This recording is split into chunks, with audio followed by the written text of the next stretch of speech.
back from the grocery store and I'm gonna show you, basically this is my grocery list that I will eat off of for about 1 to 2 weeks. Some of the things here, I have some staple food items that are already at home that aren't in this list, but as I make my food over the next week, I'm gonna try to do some posts to show you guys like basically what I eat on a daily basis. As a healthy fat source, if you're doing keto or any other diet, we all need healthy fats. I like to use avocado oil to cook with. It's great. And I also will use coconut oil. I think coconut oil is great as well.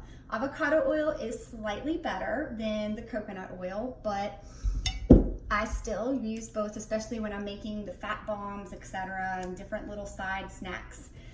Virgin oil, I do get the extra virgin olive oil, but that's not something that I prefer to cook with. I still prefer the avocado oil over the olive oil. I think that the avocado is one of the healthiest all natural food sources of fat that you can have, which is also why I have avocados to add to my eggs as a side dish, etc. Other things that you can add to your eggs to make them have more flavor or make it different are some mushrooms, spinach, sunflower seeds, pumpkin seeds, all of these things, green peppers. Those are all things that I throw in there just to add some vegetables, and you need dietary fiber. Everyone does. So that's one of the main things that people on keto forget, is they need that dietary fiber. Yes, you need fats. Yes, you're doing low carbs, but if you eat right and you get a lot of vegetables as a source of extra nutrients in addition to the meats that you eat, you will not have any problems meeting your dietary fiber needs. And you really don't need all of those heavy starchy breads in order to get those dietary fibers. I know that is something that someone asked me, how are you getting your grains if you're doing the keto diet? Well, with all of the vegetables that I'm eating, I'm fine. I get all the fiber and all of the benefits that I need from all of these other nutrients that I'm gaining, and eating a piece of bread that has all of these extra sugars and heavy starches in it is not going to benefit me.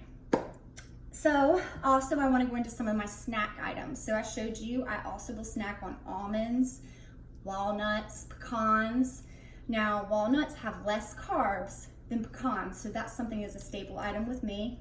Almond butter is something that I'll add as well. But I also, since I'm gonna be on the beach, salami.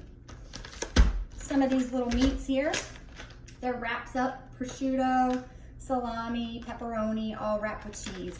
That's the same thing I do, it's just already pre-made, where I'll take a piece of string cheese and wrap salami or pepperoni around it and eat it as a quick snack if I'm on the go.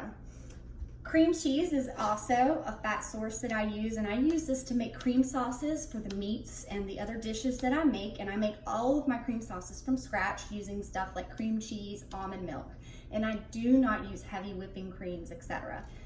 Very, very rarely. I shouldn't say I do not, because very rarely, sometimes I'll throw some in there, but typically you don't need all those heavy whipping creams to get the fats that you need on this diet. You can get them from healthy sources like the avocado oil or the coconut oil. And cream cheese also has a lot of fat in it. As something else, of course, basic cheese that I throw onto almost everything. And some ricotta cheese and cottage cheese. So I will make cauliflower mac and cheese. Take some cauliflower, I add a little scoop of this cottage cheese in there. I put tons of almond milk, tons of nice cheeses, and it's like a macaroni and cheese dish, but it's made from cauliflower, and it's absolutely delicious. I've given it to people that aren't even on a keto diet, and they are like, this is so amazing, and like it just as much as plain macaroni and cheese that's made with all of those nasty white noodles.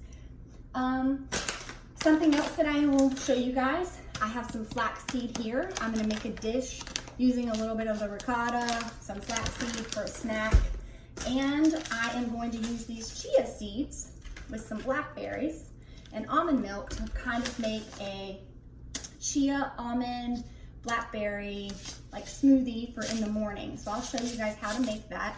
It's absolutely delicious. You can have it for breakfast, you can have it for a snack.